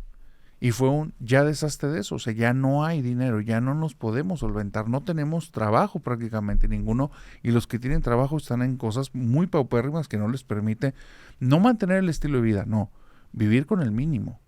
También hay que entender que al tener las propiedades ellos tienen que tener cierto nivel de pagos para poderlas mantener, y eso ya no se puede. Empiezan a vender. Y hay una propiedad en especial que todos están de acuerdo en vender, por algo que no entienden. Es como si fuera algo intuitivo. La casa del bisabuelo o del tatarabuelo. Son 5 generaciones para atrás. Fue la primera casa que se compró y es un casorronononón en una zona muy bonita de la ciudad. Ya la casa está antigua, se ve que no tiene mucho mantenimiento, pero todavía vive algunos familiares dentro de la casa. Ya platicaron y están de acuerdo en hacer la venta. Pero para poderla vender en un buen costo, hay que intentarla remodelar. Hay que intentarle dar ahí su manita de gato. Así es que la persona que me mandó esta historia fue el encargado de hacer la remodelación. Y dice, yo me metí queriendo ganar obviamente algo de dinero, pero también mi parte nostálgica decía así como que conoce algo de tu historia, conoce algo del pasado de tu familia. Pues la verdad es que no conozco nada. Con mi papá y mi mamá nunca he tenido gran relación, nunca hemos hablado mucho de la familia, y fuera de algunos primos yo no conozco a nadie. No sé nada del pasado de mi familia, no sé de dónde viene, no sé dónde generaron la fortuna, simplemente yo nací en esto, crecí en esto y se acabó. Así es que para mí era algo nostálgico. Si nos vamos a despedir de esto, a ver si me encuentro vestigios del pasado. Y sí los encontré, Estábamos haciendo remodelaciones en varias partes, tengo un grupo de 4 personas que estamos haciendo los cambios en la casa, de repente hay zonas que están con demasiados acabados de madera real, en mal estado, pero de madera real, cosas que ya al día de hoy no ves. Hoy ves tapices, hoy ves cosas que parecen madera. Esto era madera de hace muchísimo tiempo. Cuando quitamos parte de esta madera en uno de los cuartos, apareció un álbum de fotos que estaba ahí escondido. Y en el álbum de fotos aparecía una persona que yo jamás había visto, un anciano, vestido con cosas así como rituales y con muchos símbolos que yo, que soy un ignorante, diría que son satánicos. ¿Por qué? Porque esas cosas no se veían bonitas ni buenas, se veían raras y con un montón de personas muy macabras, y en todas las fotografías en las que se están viendo ahí parece que son cuestiones como rituales. No son personas sonriendo y saludándose, son personas con un rostro como muy enfocado, con una mirada que te come. Dice, a mí me puso los pelos de punta y dije, ¿qué es esto? ¿Quién es esta persona y por qué estas cosas están escondidas aquí? Y me puse a indagar. Resulta que él es el que inició la fortuna.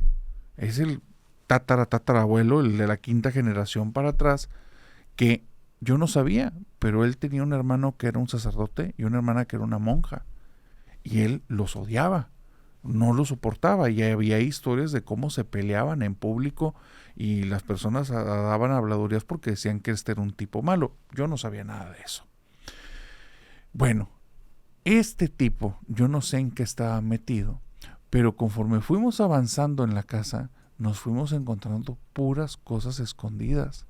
Él había hecho esta casa, parece que pensando en cosas de sus creencias, y había símbolos escondidos, había anillos, nos encontramos pulseras, nos encontramos pergaminos, los abrimos porque yo no conozco de este tema a detalle y para mí simplemente me sentí Indiana Jones encontrando como vestigios del pasado. Entonces abríamos los pergaminos y tenían círculos con símbolos y me daban miedo. Dije, ¿qué estaba metido este señor? O sea, parece como si todo el trasfondo de él tuviera que ver con magia, ocultismo y cosas así. Así es que comencé a preguntar a la familia. Y de repente, durante todo un año, mientras seguíamos con todas esas reparaciones de la casa, que todo salía mal, todo lo que intentamos hacer en esa casa, si poníamos otra fachada, se caía la fachada, se podría la fachada, si comprábamos material al día siguiente, si era material que era para pegarse, amanecía seco. Las personas, los trabajadores que tenía, por una u otra razón se ausentaban, dejaban de ir, y era gente con la que yo ya había trabajado antes y todos me quedaban mal y no me querían decir por qué ya no querían regresar. Un desastre.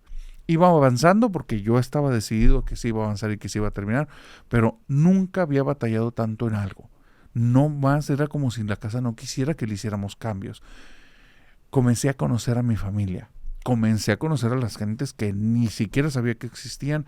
Oye, que la tía abuela y que la prima de la tía abuela y este que es un familiar segundo y este primo que intentó hacer el árbol genealógico. Y empecé a descubrir cosas de mi familia muy oscuras. La primera es que por generación siempre se ha muerto mínimo una persona de una forma horrible. Desde accidentes aéreos sin sentido, o sea, porque en la situación de una turbulencia la persona tuvo un golpe y bla, bla, bla, termina muerta, el resto de pasajeros no, pero él fallece ahí. Viene llegando a una ciudad y cuando sale cruza una calle como si estuviera tonto sin ver y se lo lleva un vehículo. Dice un montón de situaciones, asaltos, secuestros, etcétera, etcétera, pero por generación siempre hay un muerto. En mi generación hubo un primo que de pequeño le hicieron cosas indescriptibles. Me empiezo a dar cuenta que también por generación siempre hay una persona que tiene abortos. Siempre, en todas las generaciones. Entre todas las historias de familia, aparecía una y otra vez. Y dije, no, pero en la mía no. En la mía eso no pasó. Hasta que pregunté y también. Al final me topé con una persona que sabía parte de la historia de la familia, parte. Y me contó que sí, que el abuelo era un tipo que él estaba metido en cosas sumamente oscuras. Bueno, el tatarabuelo estaba metido en cosas muy oscuras. Y se dice que él vendió a la quinta generación con tal de que sus 4 generaciones y él tuvieran poder, fama y fortuna. Dice, al día de hoy no sé qué pensar, pero esa persona que me lo dijo con mucha seguridad y yo le pregunté, bueno, ¿qué podemos hacer? Y me dice, joderte. Y ya. Ok. Dice, mi creencia es esto, yo no soy una persona espiritual, yo no creo en estas cosas, Sí. pero realmente no tienes idea de lo mal que nos va y no hace sentido. No somos personas tontas, pero las cosas no nos funcionan. Y verdaderamente después de escuchar esta historia, sí he llegado a creer que tal vez ese tatarabuelo sí nos vendió a todos nosotros.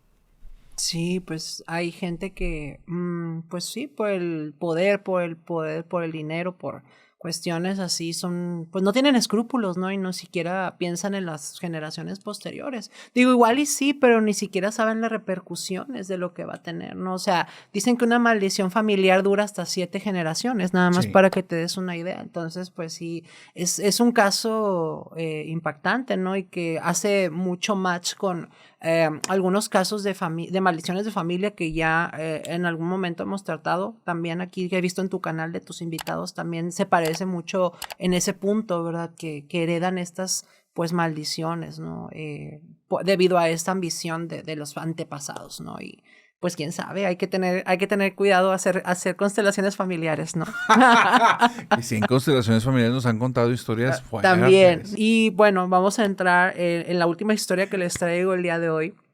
En la historia, una de las historias anteriores que había relatado, hablabas de los tíos, de la tía, de las historias de la tía maliciosa, ¿verdad? De la mujer que le decían tía, pero que ni Sí, siquiera era familiar. sí, la tía, no sé, Natalia. la tía Natalia, que no me acordaba el nombre. Bueno, esto va un poquito, no en la línea, pero tiene esos tintes. Habla de las familias, precisamente. Bueno, esta historia me la cuenta un chico que pues él en su juventud termina la secundaria, muy joven, niño, iba a entrar a la prepa, pero pues él vive en un ejido del municipio de aquí de García, él es originario de ahí. Entonces García pues está a 40 kilómetros de Monterrey, 60 kilómetros, no sé bien la distancia. Decía, bueno, pues cuando terminas en esa época los estudios, pues mi papá quería que yo trabajara. Mi papá se dedicaba como a estos cosas textiles o como hay una especie de producto que desarrollan ahí en esa zona. Y quería que el papá quería que él se dedicara a eso. La mamá peleó y pues gracias a Dios hizo que el chico estuviera estudiando. Pero el problema es que esa área donde ellos vivían pues estaba muy lejos de la escuela, de las preparatorias, ¿no? Entonces, pues sí, decían, pues ¿cómo le vamos a hacer? Te vas a tener que mudar con nuestra familia que vive en Monterrey, acá en Monterrey, porque pues es la única manera de que vayas a la preparatoria, que te quedes cerca y que no tengas todos estos traslados, porque pues sí son traslados de carreteras de monte, ¿no? O sea, imagínate para un muchachito de secundaria estar cruzando las mañanas, en las madrugadas, pues eso, esas carreteras, pues no, ¿verdad? Entonces, dice la señora que ella tenía una prima que vive aquí en la ciudad y que pues habló con ella y que le dijo que él podía quedarse ahí, ¿no? Él al principio no tenía tanta confianza, ¿no? De esta nueva casa.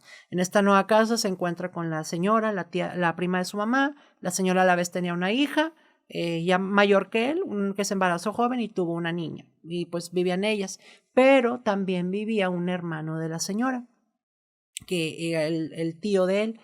Y el tío, pues era un caso especial. A él nada más cuando se fue a vivir a esa casa le dijeron que nada más, pues le mencionaron que había una persona que estaba mal como de sus facultades mentales que vivía en esa casa y que era ese tío que estaba ahí, pero no le explicaron más. Simplemente así, ¿sabes qué? Pues tú así con tu tía y pues ella vive ahí. Porque cuando se murió la abuelita, pues les dejó, ahora sí que encargado a su hija, a su hijo, ¿no? Este es su hermano. ¿Verdad? Entonces, total que pasa el tiempo, dice, pues normal, llego y la convivencia pues es rasposa, ¿no? Porque pues no nos conocemos, ¿no? No tenemos vínculos, es como si fueras a vivir con extraños aunque son familia, ¿no?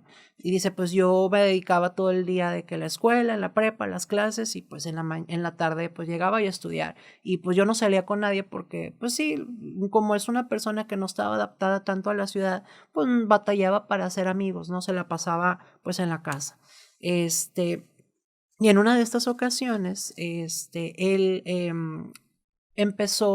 dice que cuando empezó a vivir ahí, empezó a tener sueños muy curiosos, como muy repetitivos. Dice, al principio, pues yo como que no identificaba bien hasta que después de varios días de lo mismo, o de varias ocasiones, dije, este sueño se me está repitiendo mucho.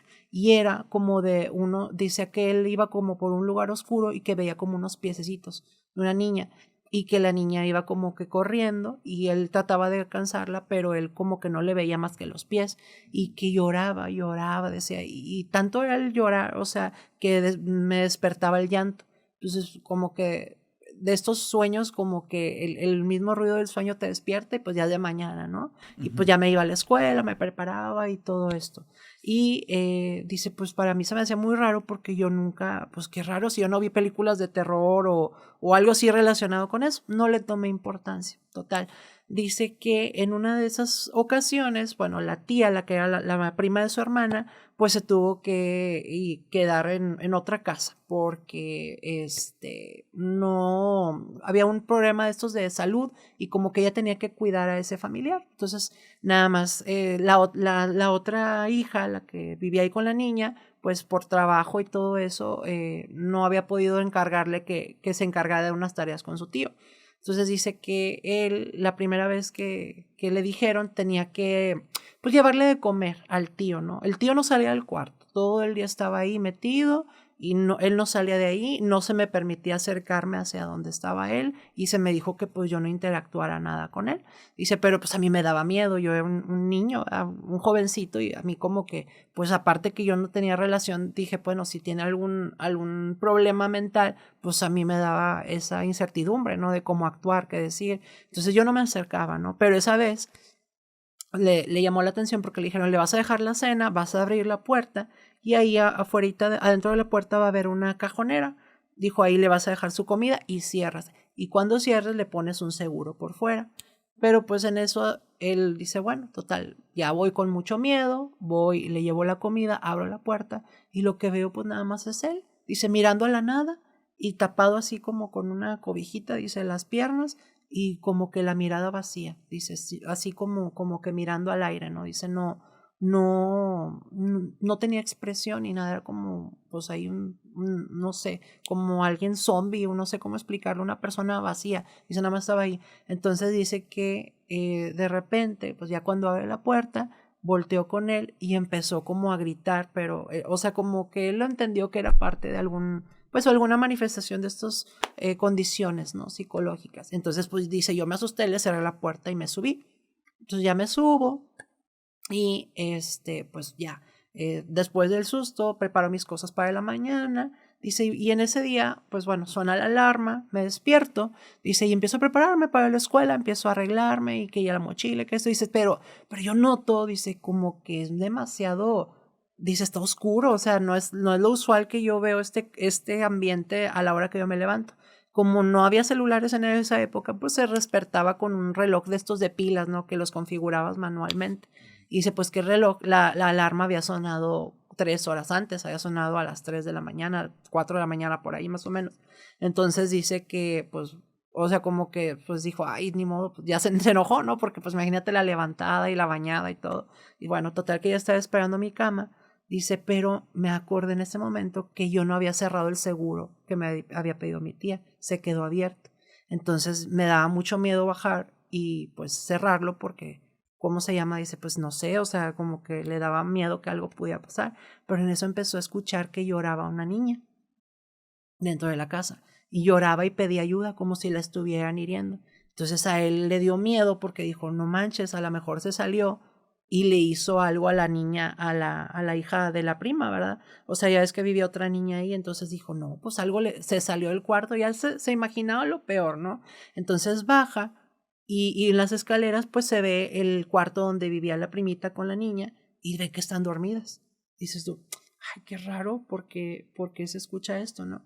Y empieza a escuchar llantos de niña que venían así como de abajo de la sala, ¿no? Entonces, él intrigado, pues va, o sea, como a ver qué está pasando aquí, y donde alumbra, pues ve que es el tío, pero está hablando con una voz de niña y estaba todo desnudo. Entonces, como que algo, o sea, le dio una especie ahí de colapso, no sé qué sea, pero dice, no me pareció, no, o sea, me parecía normal el hecho de que tuviera alguna especie de colapso, dice, pero esa voz no la puede hacer un adulto, o sea, salía de su garganta una voz de una niña llorando y gritaba, no me lastimes, no me lastimes, no me dañes. Entonces dice, pues yo entré en pánico, en eso se despierta mi prima y como muy normal, como, ay, le dejaste el seguro abierto, dice, bueno, entonces ayúdame a meterlo, o sea, al señor ahí, pues como fue, lo controlaron y lo metieron al cuarto. Entonces al otro día, pues ya te sabrás, la regañiza que le pegaron, porque pues no había cerrado el seguro, pero él se quedó, le preguntaba a la señora, o sea, ¿por qué o sea, cuál es el problema que él tiene? Porque, o sea, qué tipo de enfermedad, y no le querían decir, no le querían decir. Total que se armó una molestia ahí familiar que la mamá habló, o sea, la señora habló con su prima, le dijo, ¿sabes qué? Yo ya no te lo puedo tener aquí, búscate otra familia, ¿no? Otro lugar donde se pueda quedar. Entonces, para esto, se ofrece otra prima de la señora y le dice, bueno, tráemelo para acá y yo te lo cuido, ¿no? Entonces, ella fue la que le contó la historia de lo que había pasado ahí. Se supone que él le contaron que este señor en su juventud él se dedicaba como a hacer de estos mediums, que él como que canalizaba entidades, ¿no? Y como que se manifestaban a través de él. Dice, pero, pues él era normal, tenía sus situaciones de ese tipo, dice, pero hubo un problema una vez que a él lo acusaron de haber violentado a una niña en muchos aspectos y que la desvivió, por así decirlo, ¿no? Entonces, total que se hizo un problema legal, nunca se pudo probar nada, pero los vecinos quisieron pues lincharlo literalmente, o sea, la gente que lo había pues acusado, ¿no? De esta situación a él. Entonces, a partir de ahí, dice que se libró de esto, dice, pero ya hubo un quiebre después posterior que él dejó de hablar. Dice, haz de cuenta como que él estaba vacío, o sea, ya no hablaba, ya no era él, pero dice, y de repente le dan episodios donde entraba como que si estuviera, cuando hacía esas canalizaciones, solamente el espíritu como que de esa niña y de esa niña, y tienen la teoría, o ellos dicen que esa niña en venganza como que constantemente lo está poseyendo y que lo dejó como vacío. O sea, como que no se pudo ir de este plano y como que ellos creen que sí hizo esa avería y que por eso esa niña se está vengando de él de esa manera. Qué historia tan fuerte. La venganza de el fantasma de una niña por un medium canalizador suena súper aterrador. Que tengo la pregunta desde hace mucho. ¿Cuál es la diferencia entre posesión y entre una de esas canalizaciones? Hay personas que dicen la diferencia es que el medium tiene conciencia y da permiso y se salen. Yo conozco muchas historias donde no es así. Y tiene que ver con mediums, que Claro. llega un momento en el que no tienen control de la situación y pareciera como si fueran un canal abierto, y a veces hay espíritus que no se quieren ir y permanecen o entran en ciertas circunstancias y el medium empieza a tener como huecos en la memoria. Ese es un tema fuerte, interesante. Sí. Qué buena historia. Esta historia con la que me quiero despedir, mira, tiene que ver con Elena. Okay. Elena hace 3 semanas se quedó helada.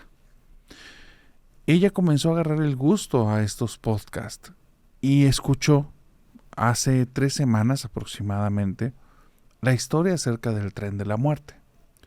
El tren de la muerte, lo hemos contado aquí, tiene que ver con historias que me mandaron varios suscriptores a lo largo de estos ya rumbo a los 3 años que tenemos, en las que en algún momento tuvieron este tipo de sueño, que es un sueño muy raro. Yo antes no lo había escuchado hasta que estaba aquí. Hay personas que sueñan en ocasiones que llegan a un andén de un tren de lugares estos muy antiguos. Los andenes son los lugares a donde llegan los trenes y donde se suben los pasajeros. En este andén hay personas de todas las culturas, todos los colores de piel, hombres, mujeres, niños, ancianos, de todo. Vestimentas actuales, vestimentas muy antiguas. La situación es que no conoces a nadie. No ves rostros conocidos. A veces ves gente sola, a veces son familias, a veces está lleno, a veces vacío. Y va a haber alguien que te invite a subirte al tren o va a haber una fuerza que te empuje a subirte. Una vez que te subes, el tren va a empezar a andar y va a llegar un momento, no sé en exactamente qué parte del camino, en el que el tren se para y la persona encargada de recoger boletos te invita a que si quieres continuar, pero ya no va a haber otra parada hasta el final del tren, o te puedes bajar en este momento. Las personas que nos han contado la historia son los que se han bajado en ese momento. Okay. La creencia es que ese es el tren de la muerte y que los que continúan después de, simple y sencillamente, van a llegar al otro lado y no despiertan. Y esto es a raíz de que varias de las personas que han tenido esos sucesos adentro del tren se topan con un familiar que él es el que les explica qué es lo que está ocurriendo. Elena escuchó esta historia y mientras escuchaba esta historia se quedó helada. Dice que tuvo como un desbloqueo de recuerdos que le ocurrieron cuando ella tenía cerca de 15 años. Elena y su familia vivieron una situación muy lamentable, muy difícil, y si cualquiera de la familia nocturna o alguien que escuche este podcast ha vivido eso, lo lamentamos y nuestro más sincero pésame porque es algo que no se le desea a nadie. Cuando ella tenía 15 años, tenía un hermano que para ella era su gran amigo y en ciertos momentos su héroe, y desapareció. Un día no regresó a la casa del trabajo, se llevaban cerca de 6 años, lo están buscando, te puedes imaginar, la familia está desgarrada, deshecha, primero no lo pueden creer, se empiezan a vender ideas, debe estar con tal amigo, tal vez fue y tomó muchísimo y por eso no lo hemos visto, pero poco a poco todas esas teorías empiezan a caer y la realidad empieza a hacerse presente. Está desaparecido, nadie tiene la menor idea de dónde está. Lo han intentado localizar por todas partes, poniendo carteles, buscando con la policía, buscando con todos. Era una persona que lo querían, las personas que lo conocían, entonces poco a poco fueron a Cielo Corum. Nunca supieron qué le pasó. Elena entró en una depresión tremenda y comenzó a tener ideas en las cuales la invitaban a desuscribirse, digamos, de este plano. Dice ella que esto lo cuenta no sintiéndose orgullosa, y también aquí hacemos hincapié que cualquier persona que esté viviendo esta situación, hay teléfonos de ayuda y hay situaciones por las cuales se deben de afrontar. Esto que te vamos a contar es la vivencia de ella, presta atención porque lo que le pasó es muy fuerte. Dice ella que ella quería que se terminara todo, era un dolor terrible el que sentía adentro, sentía como si fuera un gran vacío y al mismo tiempo que se llenara por un montón de dagas que le causaban un dolor espantoso, y cuando sentía que ya no le quedaban lágrimas para llorar, regresaba el vacío y la hacían sentir como separada del mundo, como si nada fuera real. Poco a poco sentía que estaba perdiendo la cordura, no era ella, ya no estaba aquí y ya no quería estar, se hundió muy rápido. Y una amiga le dijo, yo conozco una bruja que te puede sacar de esto, vamos. Elena viene de una familia muy religiosa católica, no le importó. Ya para este momento Elena estaba peleada con todo, con todas sus creencias, con todas las creencias de la familia. Ella quería que ya se acabara todo y fin. Fueron con esta bruja. Y cuando la bruja la vio, le dice, es por tu hermano. Y ella dice, ¿viste algo? No, aquí que no se ha enterado está ciego. Yo sé que es por tu hermano, pues estás idéntica a él. Tu hermano fue el desaparecido. Y ella, sí fue. ¿Qué quieres? Y le dice, mira, mi amiga me trae aquí porque me dice que tú me puedes ayudar, pero la realidad lo que yo quiero es ya no estar. Y la bruja le dice, ¿crees en las coincidencias, Elena? Y ella, ¿por qué? Te voy a hablar con toda la honestidad, te voy a decir las cosas claras como son. Me hicieron un trabajo de muerte, me quieren desvivir. Yo me tengo que deshacer de eso. Si lo hago por el método tradicional, voy a entrar en una guerra en la que quién sabe si termino viva o no viva. Pero tengo otra opción y es reenviárselo a una persona. Y vienes tú con esta situación y dices, es que voy a ser honesta. ¿Quieres que te dé ese trabajo a ti? Y veamos qué pasa. Dice, nada más, una cosa te dejo clara. Si con ese trabajo no te pasa nada, jamás te vuelvas a parar aquí. Porque lo que me mandaron, te lo voy a amarrar a ti y se va a quedar contigo. Decide. Yo le dije que sí, que estaba bien. No sé qué hizo ella porque no me invitó a estar ahí, solo me dijo que regresara al día siguiente, y al día siguiente me dio como un tipo de almohadilla que estaba en un color morado con un hilo dorado. Y me dijo, no lo vayas a abrir bajo ninguna circunstancia y quiero que durante 7 noches seguidas lo dejes bajo tu almohada, te vayas a dormir a las 7 de la noche y simplemente tengas un sueño diciendo esta oración desde antes de dormirte. Y era una hoja que tenía que estar leyendo una y otra vez hasta quedarme dormida. La primera noche empecé a hacer eso, no sé en qué momento me quedé dormida. La segunda noche tenía insomnio, no pasaba nada. Para la tercera yo ya decía que esto es una estupidez.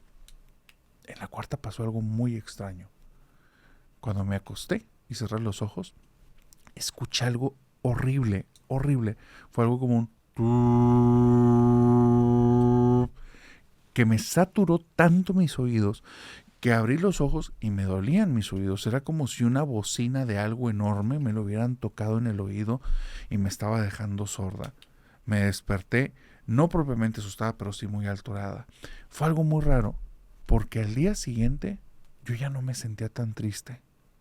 Me sentía un poco mejor, me sentía con más ánimo. Era como si una montaña invisible me lo hubieran quitado de encima y como si un velo en el que todo viera de color como gris o azul me lo hubieran quitado de los ojos. Fue muy extraño. No te puedo decir que estaba feliz, pero ya no estaba tan triste, lo notaba. Al día siguiente vuelvo a escuchar lo mismo, un sonido tremendo que me revienta los oídos. Ya no me siento tan triste, me siento todavía mejor. Cuando llegué a la 7ª noche, yo ya me sentía normal y decía, ¿qué estoy haciendo? Yo ya no quiero eso. No, tenemos que seguir buscando a mi hermano y si no está, necesitamos de alguna manera, o sea, pues, decirle a él que donde esté, pues que lo seguimos amando y lo seguimos queriendo. Y ya empecé a pensar diferente, pero sin pensarlo, me ganó la costumbre que había hecho esa semana, me acosté y empecé a leer la hoja. Y desperté en un andén muy antiguo de trenes que jamás había visto. Sabía que era un sueño, pero al mismo tiempo no parecía un sueño. Y había muchas personas que nunca había visto, personas que traían ropas antiguas, ropas actuales, había familias completas, vi a un niño, vi a una niña. Todas las personas tenían un rostro como si fuera muy relajado, como inexpresivo, pero se veían en paz. Y había algo que me llevaba, que me empujaba desde atrás a avanzar hacia el tren. Y cuando estoy a punto de subirme, sale mi hermano desde el tren. Y sale a mi encuentro y me pone las manos y me dice, no te subas, Elena, no te subas. Y yo lo veo y quiero ir a abrazarlo, besarlo. Quiero decirle, hermano, estás aquí, estás vivo. Pero no me puedo mover, no puedo expresar. Pero parece que él me entendió y me dice, no estoy, ya no estoy.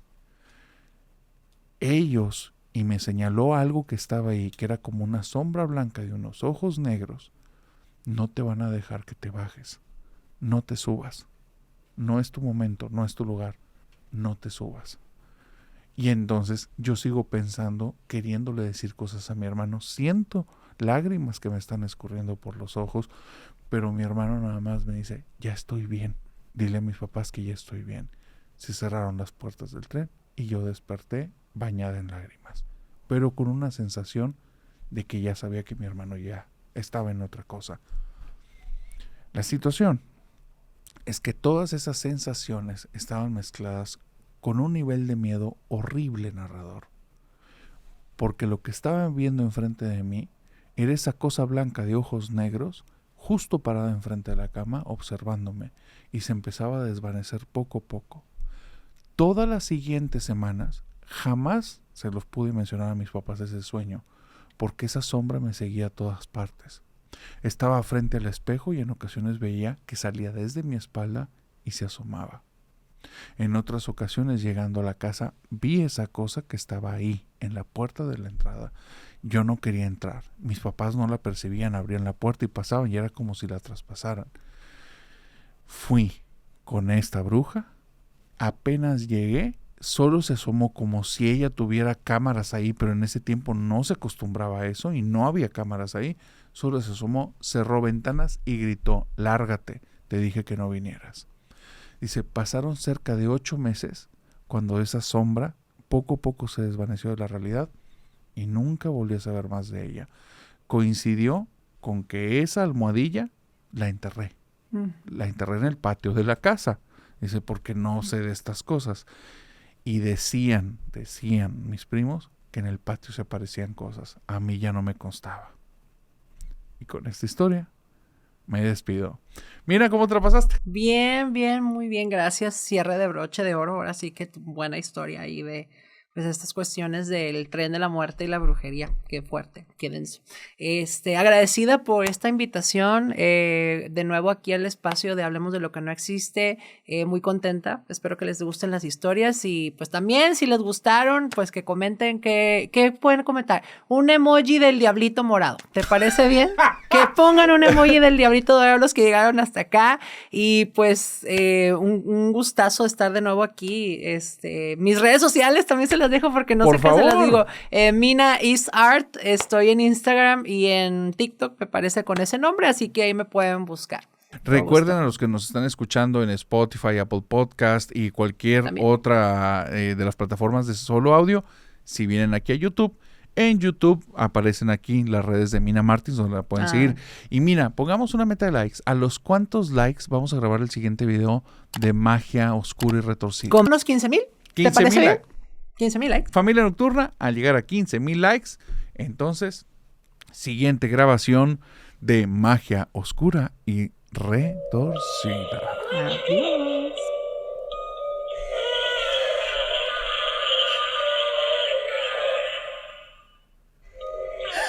Y que tengan dulces pesadillas. Bye bye.